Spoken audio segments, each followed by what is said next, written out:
4 main functions of the constitution. Already நம்ம கான்ஸ்டிடியூஷன்னா என்னன்னு பார்த்தோம். நம்மளோட நாட்டை ரன் பண்ணுறதுக்கு பேசிக்காக தேவையான ரூல்ஸ். இந்த ரூல்ஸ் எல்லாம் நம்ம மற்ற குளோபலாக வந்து மற்ற கண்ட்ரீஸோட கான்ஸ்டிடியூஷன்லேருந்து நிறைய பாரோ பண்ணி நம்ம கண்ட்ரியோட டைவர்சிட்டிக்கு ஏற்ற மாதிரி நம்ம அதை கொஞ்சம் ஆல்டர் பண்ணி யூஸ் பண்ணிட்டு இருக்கோம். ஓகேவா? இந்த கான்ஸ்டிடியூஷனுக்கு ஒரு 4 மெயின் ஃபங்க்ஷன்ஸ் இருக்குது. நிறைய ஃபங்க்ஷன்ஸ் இருக்குது. அதில் ஒரு முக்கியமான 4 ஃபங்க்ஷன் என்ன அப்படின்றத நம்ம பார்க்க போகிறோம்.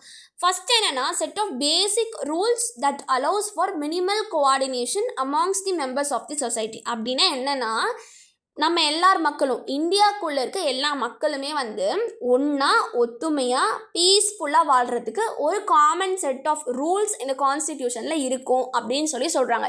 இதுக்கு ஒரு எக்ஸாம்பிளுக்கு வந்து எல்லா சிட்டிசனுக்கும் ஓட்டு போடுற உரிமை இருக்குது. அவங்க யாராக இருந்தாலும், எப்படி இருந்தாலும், எந்த கல்ச்சரை ஃபாலோ பண்ணாலும், எந்த கேஸ்டாக இருந்தாலும், எந்த கம்யூனிட்டியாக இருந்தாலும் பிரச்சனை கிடையாது. எல்லாருக்கும் காமன் ரூல்ஸ். இந்த காமன் ரூல்ஸ்னால என்ன இருக்குது அப்படின்னா, ஒரு மினிமல் கோஆர்டினேஷன், எல்லாரும் சமம் அப்படின்ற ஒரு கோஆர்டினேஷன் இந்த கான்ஸ்டிடியூஷன் நமக்கு கொடுக்குது அப்படின்னு சொல்றாங்க.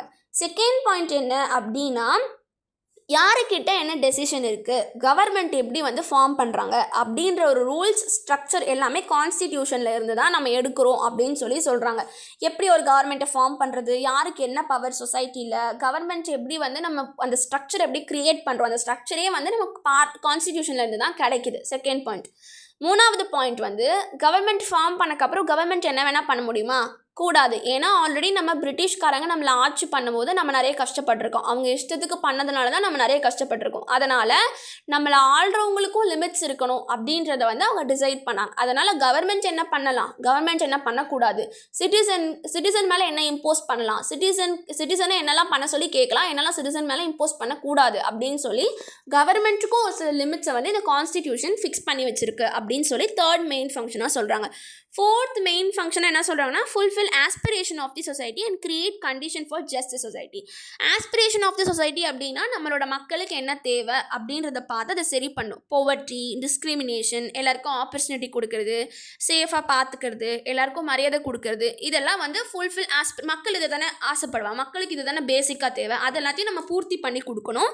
ரெண்டாவது ஜஸ்ட் சொசைட்டி, எல்லாரையும் ஈக்குவலாக ட்ரீட் பண்ணணும். இவங்க மேலே, இவங்க கீழே, இவங்க ரிச், இவங்க புவர், அந்த மாதிரின்ற கேப்பே இல்லாமல் ஒரு ஜஸ்டான ஒரு சொசைட்டியை ஃபார்ம் பண்ணுறது தான் கான்ஸ்டிடியூஷனோட ஒரு மெயின் ஃபங்க்ஷன் அப்படின்னு சொல்கிறாங்க. இந்த 4 தான் கான்ஸ்டிடியூஷனோட மெயின் ஃபங்க்ஷன்.